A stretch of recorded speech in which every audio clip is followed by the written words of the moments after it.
gone, you know. So, yeah, man, you know, it's clear what these devils are doing, man. All right. It says here, Netanyahu tells Kamala Harris he won't let Iran obtain nuclear weapons. All right. That's why the Israeli government has been known, you know, to attack, you know, certain bases, consisting of a Iranian coalition, you know, to destroy their weapon sites and whatnot. They're trying to render them vulnerable, you know what I'm saying, you know, prior to their planned attack, all right, on Iran, all right.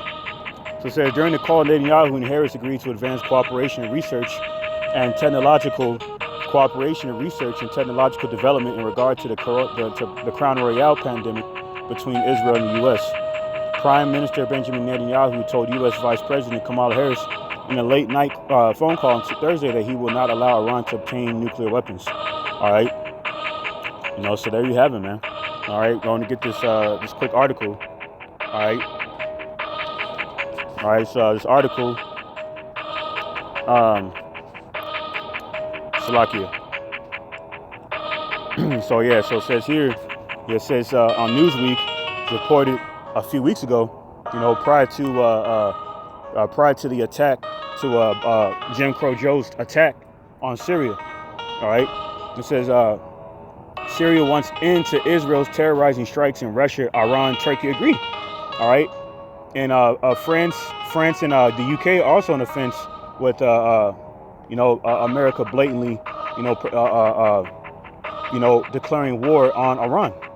Okay, because they're geopolitically tied. France and the UK are geopolitically tied to Iran, and they want to continue to. They don't want to stifle that relationship, so to say. Okay, they don't want to compromise it.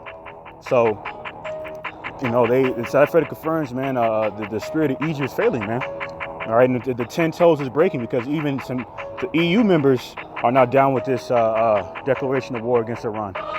Okay, so it says Syria has demanded an end to Israeli airstrikes that it says endanger military and civilian life, and the influential international trio of Russia, Iran, and Turkey agree. And Turkey is a NATO ally. And it says, prophesied in Revelation 17-16, that the beast shall burn the whore. Okay, the beast, right, consists of NATO, and Turkey is a NATO ally. So they've already been entertaining the idea of joining the BRICS Union. You know, acronym standing for Brazil, Russia, Iran, Brazil, Russia, Iran, China, and South Africa. Okay, so that further confirms that China and Russia are in an alliance, man. Okay, so they're gearing up for warfare. You know what I'm saying, to resist this global hegemony, because they're not entirely supportive of it. All right. So it says Newsweek recently reported on the hazards associated with multiple countries operating in serious crowded airspaces where military and civilian aircraft face increasing risk from the country's civil conflict, which reaches its 10th anniversary next month. And here's the point here. It says Syria's permanent mission to the United Nations said Israel's semi-secret campaign of raids targeting suspected Iran-linked sites and Syrian air defense positions constitutes a violation of post-war bilateral arrangements between the two neighbors. So that's why it says semi-secret, because it's no longer a secret what the Israeli government and America and even the Saudi the Saudi Arabia wants to do. Okay, you know, because it was just reported that some B-52 bombers, okay, you know, we're seen around the Iranian area, hovering around. Okay, let me see if I can pull that real quick. Here it is. It says Israel Air Force escorts U.S. B-52 bombers. Okay, fighter pilots in the Israeli Air Force F-15 squadron escorted an American B-52H bomber through Israeli airspace on Sunday as aircraft were heading back to base in the U.S. after having passed over the Persian Gulf and declared warning to the Islamic Republic of Iran. Now here's a point with Saudi Arabia. Saudi Arabian and Qatar fighter pilots likewise escorted the American aircraft as they passed through their respective airspace as well. Because, you know, that U.S. Saudi Arabia coalition, you know, was formed, you know, around 1973, mainly, you know, established in 1973 regarding the gold crisis. Okay, you know, for you know, the military of America to render aid to Saudi Arabia, you know, in turn of, you know, Saudi Arabia, including America, you know what I'm saying, within the competition, these oil markets. Okay, you know, that goes into why you know, this U.S. Saudi Arabian coalition is being compromised because of Jim Crow Joe as of recently. Because the relationship under the Biden administration with Saudi Arabia is not as strong as it was with the Trump administration. So now that there's been production cuts, you know, dealing with OPEC, with Saudi Arabia leading the charge of OPEC, okay, that's further you know, requiring a higher demand of oil. With this whole Crown Royal situation, you know, they've been cutting a lot of oil distribution. Okay, all right, and so that's gonna lead Saudi Arabia and the U.S., you know what I'm saying, to you know, to compete heavily, you know, within these oil markets. That's gonna further stifle their relationship. So as of right now, Saudi Arabia is on the side of these devils. Okay, because of that alliance they formed decades ago. Now, it does say in 2nd Ezra 15th chapter about the Carmenians raising up, roughly paraphrasing, talking about the dragons of Arabia, you know, raising up, because Ishmael's a wild man. So it's unclear which side he's going to choose in this last world's war. But it wouldn't be surprising if he chose America. Okay, and dealing with this whole oil situation, you know, China heavily relies on oil, petroleum oil, okay, to distribute their export their goods. Okay, so that's gonna further increase the escalating tensions between America and China as well, even that much more. Okay, hey man, so we're at the end of this thing, man. You know, these devils at their wits' end, and you know, they're really you know, they're at their wits' end, man. All right, their desperate times call for desperate measures, and these desperate measures really entail them just going all out, man, through full-fledged warfare with their adversaries that oppose their global hegemony. So I'm gonna go ahead and get this next precept in Jeremiah chapter 51, verse 7. And it reads, Babylon hath been a golden cup in the Lord Yahawah's hand, that made all the earth drunken. The nations have drunken of her wine, therefore the nations are mad. Okay? So at one point or another, man, these nations, mainly the top nations, you know, they have drunken off the wine of fornication. They have involved themselves in some kind of capacity with the West philosophy of America, okay? Including geopolitically, you know what I'm saying, politically, you know, internationally, all right, economically, okay, militarily, you know, dealing with Saudi Arabia, for example, you know, and it's all backfiring on them. Like with China, they entered into a geopolitical alliance, you know, and they entangled themselves rather with America geopolitically, okay, and it's going to be to no avail, okay, and it's proven to be so now because, you know, this devil has you know, he has stabbed these Moabites in the back, okay. Waging geopolitical warfare on them through sanctions and tariffs, crippling their economy. Okay, so that's gonna force these nations to clap back, man, and they're gonna do so very soon. They're already in the works of doing so through these military drills and whatnot. Like North Korea, you know, has recently been having. I know China and Russia, you know, were involved in a joint drill around the Indian Ocean. Okay, hey, so this thing's about to pop off at any moment now. You know what I'm saying? Because in order for the kingdom of heaven to be established on earth, all right, these nations are going to have to be removed from their dominion over the earth by Yahawashi, our Lord and Savior. That's why it says in the book of Revelation, you know, I believe it's Revelation 19 chapter, how he would have many crowns on his head, because he's going to remove these heathen nations from their dominion. Okay, because earth was given to the hands of the wicked. Okay, so all these nations are going to be judged. Okay, because like, you know, and because these other nations are not innocent, like it says in Apocrypha. You know, who can pity a charmer that has been bitten by a snake? Okay, a charmer's you know what I'm saying, like a warlock, a deceiver, you know, a demon, or a scoundrel, you know, a low vibrational person, man, an untrustworthy person. You know what I'm saying, a worldly person who desires the carnal riches of this world, and that's, you see, the nations, man. So who could pity a charmer that's been bitten by a snake, man? Or this serpent, this red dragon, Esau, Edom, that was created to remove peace from the earth.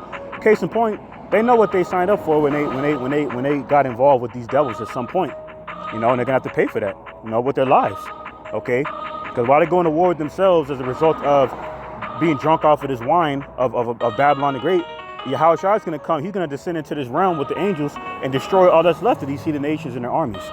So back in Jeremiah 51:7, Babylon had been a golden cup in Yahweh's hand that made all the earth drunken. The nations are drunken of her wine, therefore the nations are mad. All right, so let's go ahead and get Ezekiel chapter 38 from the top. It says, and the word of Yahweh came unto me, saying, Son of man, set thy face against Gog, the land of Magog, the chief prince of Meshach and Tubal, and prophesy against him, and say, Thus said the Lord Yahweh, behold, I'm against thee, O Gog, the chief prince of Meshach and Tubal. All right. And Gog is Russia. Okay, the ancient territory of Russia. Okay, where it's the Edomites that inhabit the land of Russia.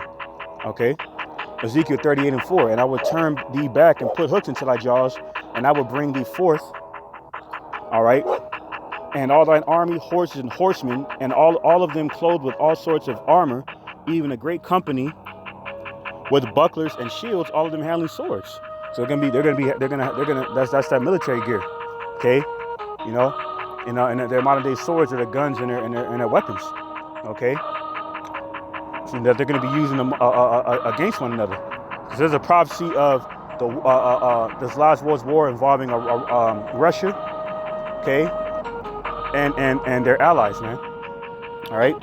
Verse 5 says Persia, which is modern day Iran, and the Elamites down there.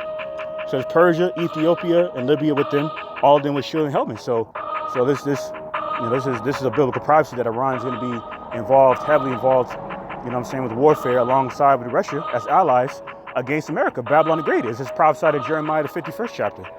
Okay. Ezekiel 38:6, Gomer and all his bands, the house of Togarmah of the north quarters. All right, talking, dealing with Turkey. All right, so Turkey's going to turn their back on America. This is prophecy. It says, and all his bands and many people with thee. Okay, this reminds me of this article here where it says China wants mutual respect from U.S. warns rival alliances won't end well. All right, those alliances are prophesied here. Okay, all right, amongst the company, all that company, they'll be assembled into thee.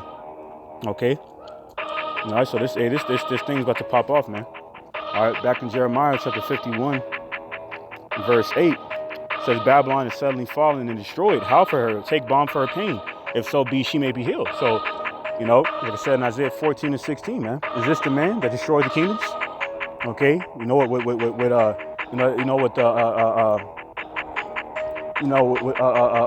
Great persecution of anger, like it says in Isaiah 14:6, with that continuous stroke of his sword, man.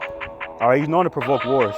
Okay, invading lands, like it's prophesied in Micah the 2nd chapter, Habakkuk chapter 2 verse 6.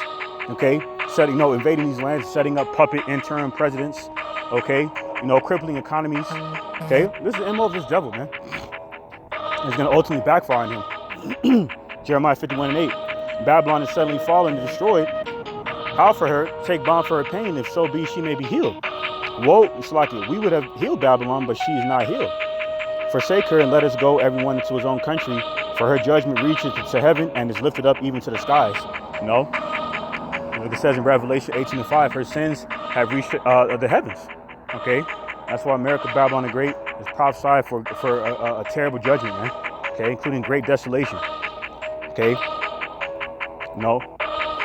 You know, mainly including these heathen nations, and ultimately Yahawashi and angels. But these nations are going to go from fighting one another to trying to subdue the man that sit under the sea, and that's Yahawashi. Like it's prophesied in 2nd Ezra, the 13th chapter. Jeremiah 51:9, we would have healed Babylon, but she is not healed, forsake her, and let us go everyone to his own country. Okay, so all these nations that, you know, that were getting made drunk off the wine of fornication, you know, seeking that American dream. Okay, they're gonna see the flaws and vanity of this so-called dream of America, of liberty and justice for all, and they're gonna flock back to their own countries and support their own countries again. You know.